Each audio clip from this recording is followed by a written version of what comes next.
బాబా చెప్తున్నారు, మధురమైన పిల్లలు, ఇప్పుడు మీరు ఆత్మీక తండ్రి ద్వారా ఆత్మీక డ్రిల్ నేర్చుకుంటున్నారు.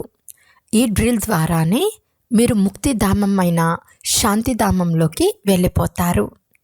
ప్రశ్న: తండ్రి పిల్లలతో పురుషార్థం చేయిస్తూ ఉంటారు, కానీ పిల్లలు ఏ విషయంలో చాలా ఖచ్చితంగా ఉండాలి అంటే స్ట్రిక్ట్గా ఉండాలి.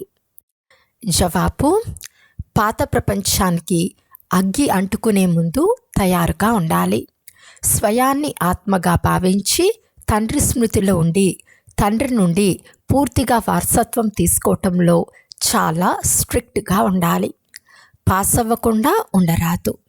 ఆ విద్యార్థులు పాస్ అవ్వకుంటే అనవసరంగా 1 సంవత్సరం వృధా అయిందని భావించి పశ్చాత్తాపడతారు. చదువుకుంటే ఏం పోయిందని కొంతమంది అంటారు. కానీ మీరు చాలా స్ట్రిక్ట్గా ఉండాలి. చాలా ఆలస్యం అయిపోయిందని టీచర్ అనరాదు.